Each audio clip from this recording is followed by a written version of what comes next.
Hola, bienvenidos al espacio donde la ciencia y la salud convergen con el sello de la excelencia de la Universidad Nacional de Colombia.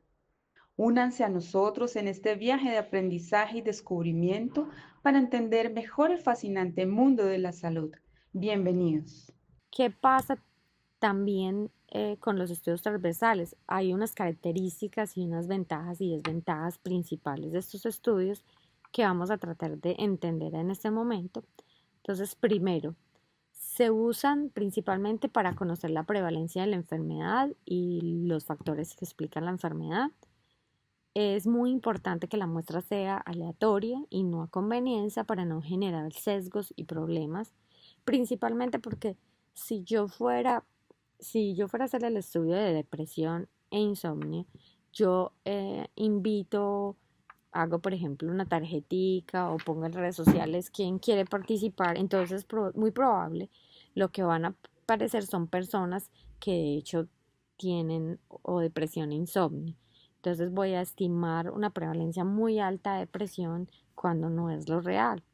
Y o también una prevalencia de insomnio muy alta cuando no lo es real, porque las personas van a acudir porque piensan, bueno, yo quiero que me diagnostiquen, yo quiero buscar como una solución a mi problema y por eso acuden más que los que uno quisiera tener un espectro que represente la población real.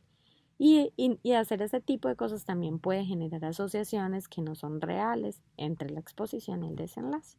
Entonces, hay que buscar que el muestreo sea aleatorio, no a conveniencia y no a conveniencia ni del investigador ni de las personas participantes.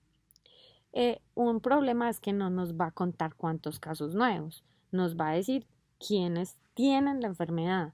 Pudo haberla tenido desde hace 20, 30 años en el caso de las enfermedades crónicas o haberla empezado en este momento, ¿cierto? Y no podemos en la mayoría de las ocasiones calcular la incidencia y separar esas dos cosas. Pero de todas maneras es muy útil porque nos ayuda a mirar ese, como les digo, el stock, cuántos hay. Y si sabemos cuántos hay, entonces podemos empezar a planear los servicios, a hacer acciones preventivas, a saber qué personal, medicación, servicios de urgencias en el caso que sean, se necesitan. Entonces por eso es muy importante. Se usan mucho para la planeación en políticas públicas, por ejemplo, la encuesta nacional de salud o la encuesta de demografía y salud o encuestas que se hacen a nivel local se usan mucho para la planificación en salud.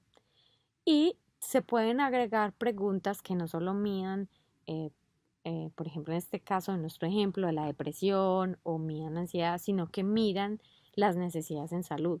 Entonces se agregan a este tipo de estudios preguntas muy sobre la percepción del estado de salud, las necesidades en salud y la consulta y el acceso a servicios de salud.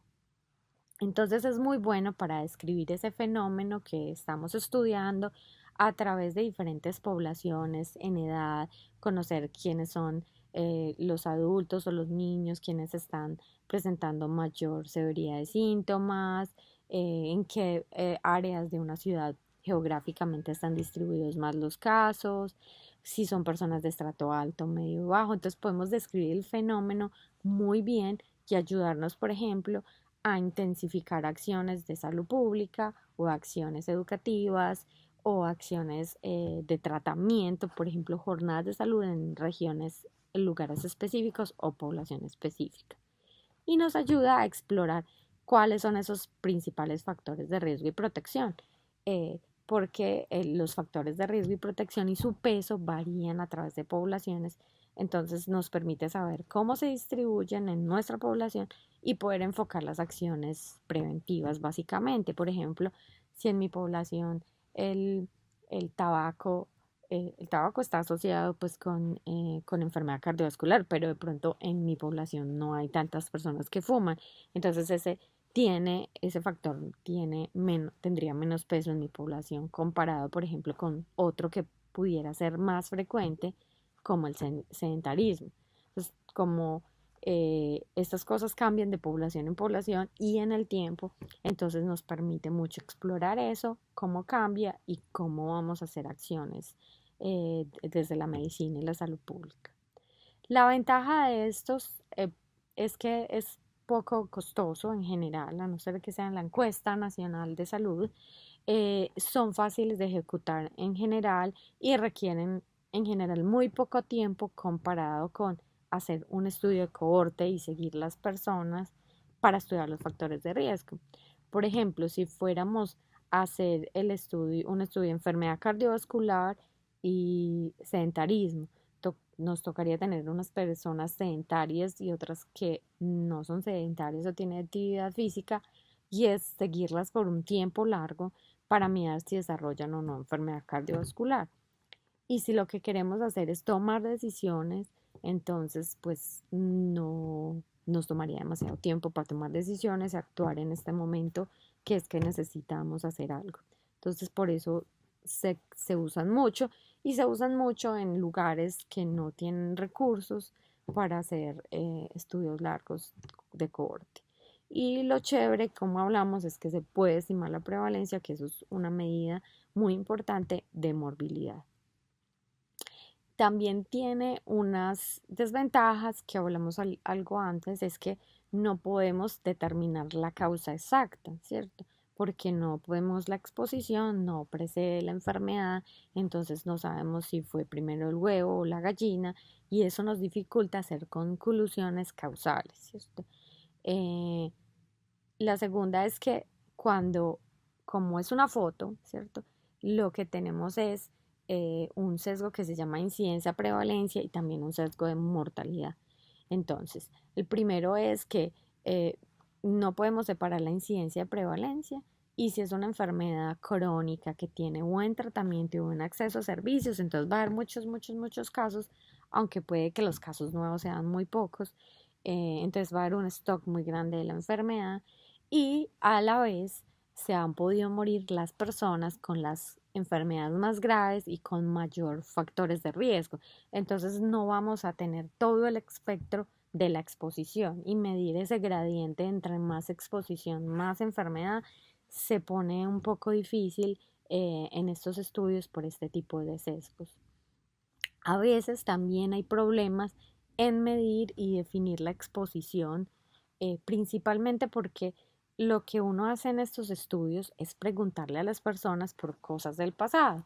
Por ejemplo, en el caso de insomnio y depresión, les empezamos a preguntar cuánto durmió, cómo durmió hace 15 días, hace 20 días, si durmió bien, cuántas horas durmió. Todas esas cosas están susceptibles a que la persona las recuerde o no.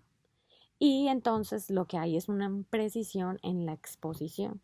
Y ese sesgo de información lo que causa es que las asociaciones que midamos no sean tan certeras como quisiéramos. Y puede pasar lo mismo con el desenlace si no tenemos buenos métodos de laboratorio o los mejores test para medir el desenlace. En el caso del insomnio y la depresión hay escalas para medir los síntomas depresivos, pues validadas y que se usan con frecuencia, pero también puede haber sesgo de memoria si esto ocurre con estas escalas. Bueno, los estudios transversales generalmente se eligen cuando uno quiere estimar ambas cosas, la prevalencia y la asociación de un fenómeno, y cuando nosotros queremos priorizar acciones en proyectos, programas, políticas, así sea en un municipio o en mi mismo hospital o en una guardería o en el ICBF con los niños que están para adopción, o sea, puede servir en diferentes contextos. Entonces, por eso se usan tanto para planificación en políticas y programas. También hay unos requisitos y es primero que sea representativo de la población y eso lo logramos haciendo un muestreo que sea aleatorio, que como les conté ahora puede ser muy complejo o muy sencillo, pero que sea aleatorio. Y que es muy importante ser muy seguros de cuáles variables vamos a seleccionar y cómo se van a definir y medir para evitar diferentes sesgos de información. Gracias por acompañarnos en este episodio del podcast. Esperamos que lo hayan disfrutado. Hasta la próxima.